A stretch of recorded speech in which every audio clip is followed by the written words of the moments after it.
تیسرا جو سرکمسٹانشل ثبوت ہے وہ انتہائی خوفناک ہے. وہ جوڈیشل کمپلیکس میں حاضری والے دن سامنے آیا ہے.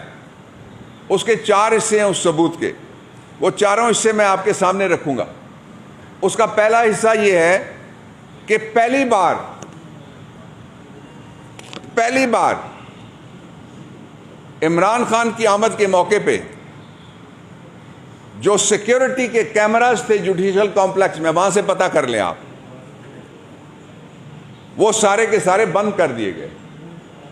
کیوں بند کیے گئے؟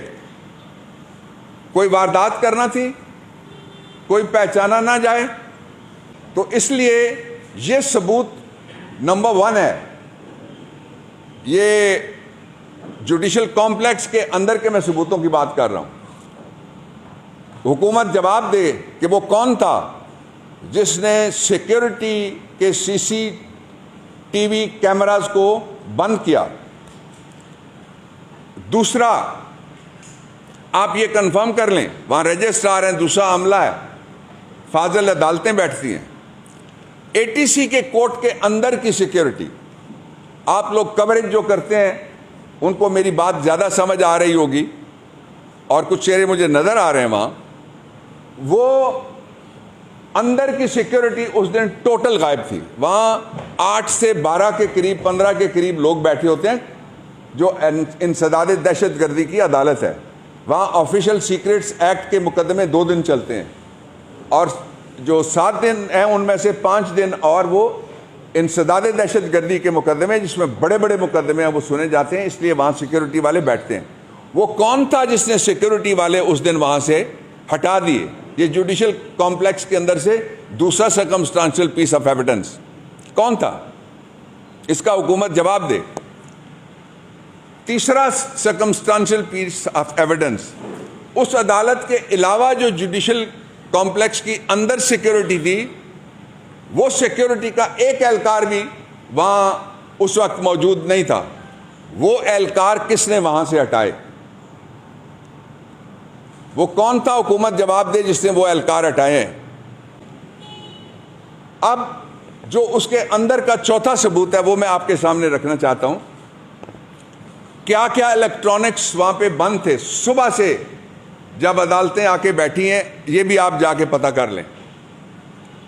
جب کوئی آئے گا تو جیمر لگیں گے، یہ تو سمجھ میں آنے والی بات ہے. ادروائز وہاں اس کورٹ اور پریمیسز میں جیمرز نہیں ہوتے.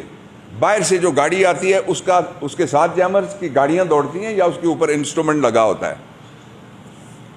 اور جو اس میں آخری بات سرکمسٹانشل ایویڈنس جو میں آپ کو 5th ہے غالباً میں رکھنا چاہتا ہوں آپ کے سامنے، وہ یہ تھی کہ آپ جا کے یہ پتہ کر لیں کہ لوگ باہر سے زور لگا رہے تھے، لیکن اس سے پہلے ہی جو اندر سے کنڈا کس نے کھولا. یہ چیزیں سامنے آئیں گی. 13 تاریخ کو یاد رکھیے گا، 16 تاریخ کو بھی یاد رکھیے گا، 14 تاریخ کو بھی یاد رکھیے گا. وہاں جو درخواست ضمانتیں ہیں وہ ان کی سماعت ہونی ہے. اس میں ویڈیوز جج صاحبان اپنے نقطہ نظر سے، جج صاحب جو سنیں گے وہ یقیناً دیکھیں گے، اور ہم اپنے نقطہ نظر سے ویڈیوز پیش کریں گے وہاں پہ. اب میں واپس چلتا ہوں جوڈیشل کمپلیکس سے، آپ کو لے کے چلتا ہوں میں. پھر اگلا ثبوت جو ہے سرکمسٹانشل ایویڈنس ہے اس کے اوپر، وہ کیا ہے؟ وہ یہ ہے کہ احمد نیازی انچارج ہیں عمران خان کی سیکیورٹی کے، اور ان کے ساتھ کچھ دوسرے آفیشلز اور ہمارے والنٹیئر لڑکے ہیں. جان پہ وہ کھیل کے آپ نے دیکھا کس طرح سے وہ یہاں بارش میں گرتے ہیں اور اٹھ کے پھر دوڑ کے گاڑی کی طرف، اسپتال کی طرف نہیں دوڑتے. وہ ہمارے جانثار ہیں. ان سب پہ پرچے کیوں کیے جا رہے ہیں؟ تاکہ عمران خان کو پرسنل سیکیورٹی سے بھی محروم کر دیا جائے. سیکیورٹی کے اعتبار سے دے وانٹ ہم کہ وہ اکیلے ہو جائیں اور ان کی گاڑی ننگی ہو جائے، کوئی سیکیورٹی وہاں ان کے ساتھ نہ ہو. یہ جواب دے حکومت کہ وہ کون ہے جس کے کہنے پہ ان کو یہ اطلاع ملنے کے باوجود بھی وہ عمران خان کی ذاتی سیکیورٹی کے اوپر بھی پرچے کر رہے ہیں، تاکہ ان کو اس سیکیورٹی سے بھی محروم کر دیا جائے. اس سے بھی اگلا ثبوت جو میں آپ کو دینا چاہتا ہوں، وہ اگلا ثبوت یہ ہے کہ عمران خان جس طریقے سے لوگوں کو ہٹایا گیا سیکیورٹی جوڈیشل کمپلیکس سے, ان کو ٹارگٹ کرنے کے علاوہ حکومت بتائے اور کیا وجہ تھی کہ ان سیکیورٹی کے لوگوں کو اور سیکیورٹی میئرز کو وہاں سے ریموو کیا جائے. اس کا ایک مثال بے نظیر کی شہادت والے دن کی ملتی ہے. پہلے ایک فالس فلیگ چلائی گئی نیوز, کہا گیا کہ کورال کے پاس نواز شریف پہ اب حملہ ہو گیا, بہانہ بنا کے ساری سیکیورٹی وہاں سے شفٹ کی گئی, اور جب حملہ ہوتا ہے ایکچوئل جو حملہ ہونا تھا تو اس وقت کوئی سیکیورٹی کسی جگہ موجود نہیں تھی. سیکیورٹی والے تب آئے جب انہوں نے فورنزک ایویڈنس ضائع کرنے کے لیے جو شہادتوں کی جگہ تھی اس کو پانی سے صاف کیا تھا. کیا ان کو انصاف ملا؟ جواب قوم جانتی ہے. اس لیے وہاں سلمان والا, یہاں لیاقت باغ والا, یہ فارمولہ وہ کون ہے حکومت میں سے جو یہ سارا کچھ کر رہا ہے؟ جواب دے حکومت. اس کے ساتھ میں اب اس کا جو دوسرا پورشن ہے اس کی طرف آنا چاہتا ہوں. جو مقدمات ہیں عمران خان کے خلاف, وہ سارے دو طرح کے مقدمات ہیں. ایک مقدمات وہ ہیں جو سیاسی الیکشن کمیشن نے اپنی مخالف سیاسی پارٹی کے خلاف ایف آئی آر کر کے ثابت کر دیا کہ وہ مقدمات سارے سیاسی ہیں. وہ الیکشن کمیشن کے حوالے سے مختلف عدالتوں میں چل رہے ہیں, کوئی ہائی کورٹ میں چل رہا ہے, کوئی ریفرنس ہے, کوئی استغاثہ ہے, وہ سارے آپ کھول کے دیکھ لیں. وہ سارے کے سارے الیکشن کمیشن کے ٹریگر کردہ مقدمات ہیں. اور یہی تو ہمارا مقدمہ ہے پاکستانی قوم کے سامنے کہ یہ مقدمات جھوٹے ہیں اور الیکشن کمیشن جانبدار ہے. دوسرے مقدمات کون سے ہیں؟ 25 مئی کو عمران خان کنٹینر پہ ہیں, کہتے ہیں ان کے ایما کے اوپر فلانے نے پتھر مارا. 25 مئی کو جو مظالم ہوئے ان کے پرچے ہمارے اوپر. اسلام آباد ہائی کورٹ میں نہ کسی نے پھول توڑا, نہ گھاس توڑی, نہ گملہ توڑا, سوال ہی نہیں تھا.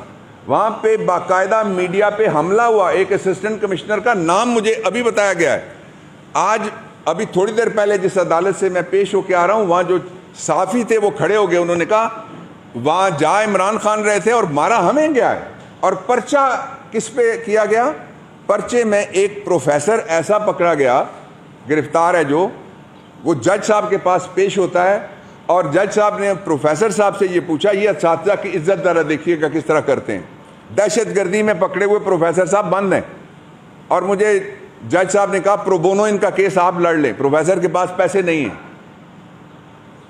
جج صاحب نے پوچھا پروفیسر سے کہ آپ کہاں کھڑے ہیں اور آپ پہ کیا پرچہ ہوا ہے؟ اس نے کہا سر مجھے تو نہیں پتا میں کہاں کھڑا ہوں, لیکن جوڈیشل کمپلیکس میں زبردستی داخل ہوا, مجھ پہ پرچہ. یعنی ان کو پیشی والے بھی دن نہیں پتا تھا کہ جوڈیشل کمپلیکس کہاں ہے. یونیورسٹی پروفیسر, وہ تو پرائمری ٹیچر ہو تو ہمارے لیے ہمارے سر کا تاج ہے, وہ جو انسانیت ہمیں سکھاتے ہیں. دو اگلے نقطے میں آپ کے سامنے بیان کرتا ہوں. پہلا نقطہ یہ ہے کہ اسلام آباد کے اندر ایک ای کورٹ موجود ہے. یہ جسٹس کھوسا صاحب کے زمانے میں غالباً شروع ہوئی تھی, اور ای کورٹ کے اوپر سینکڑوں مقدمات تیز رفتار فیصلے ان کے ہو چکے ہیں. If I am not wrong, زیادہ ہو سکتے ہیں بلکہ. اور اس وقت ایک سہیل ناصر تھے جو ہائی کورٹ میں ایلیویٹ ہوئے بعد میں, وہ سیشن جج اسلام آباد تھے. یہ ان کے دور کی میں بات کر رہا ہوں جب یہ شروع ہوا تھا. اور اس کی ایک طرح سے نگرانی اور اس کی پیٹرنیج کہنا زیادہ مناسب ہوگا, وہ سپریم کورٹ آف پاکستان کرتی رہی ہے. میں نے درخواست دی ایک سے زیادہ عدالت میں کہ ہمیں آپ ای کورٹ میں بیٹھ جائیں, تشریف لے آئیں, اور وہاں سے عمران خان کی حاضری آپ ویڈیو لنک کے ذریعے سے لگائیں. میں کامیاب نہیں ہو سکا کنونس کرنے میں, تو میں یہ عدلیہ سے دست بستہ گزارش کرنا چاہتا ہوں, as senior A S C of the Supreme Court, as jurist, as former law minister, as citizen of Pakistan. اور جو آپ کا ستارہ ہے کوٹا, وہاں کا میں رہنے والا ہوں, ایک گلوبل ستارہ ہے آپ کا وہ تحصیل. میں آپ سے درخواست یہ کرتا ہوں کہ آپ ہمیں کچھ کوئی فیور نہ دے, کوئی بھی نہ فیور دے. ہم فیور مانگتے بھی نہیں ہیں. رول آف لا کے لیے لڑنے والے فیور کیوں مانگیں گے کسی سے؟ ہم تو لا مانگیں گے. لا میں کہتے ہیں پرنسپل پیرٹی جس کو کہتے ہیں. آرٹیکل 4 ہے, آرٹیکل 25 ہے, وہ کہتا ہے سب سے یکساں سلوک کرو. عمران خان کے حملے میں قتل کرنے والا, اقدام قتل کرنے والا, 11 زخمی کرنے والا, گن شاٹ وونڈز مارنے والا, کیمرے پہ پکڑے جانے والا, اس کو اگر ویڈیو لنک کے ذریعے پیشی کی اجازت ہو سکتی ہے تو عمران خان کو بھی اجازت ملنی چاہیے.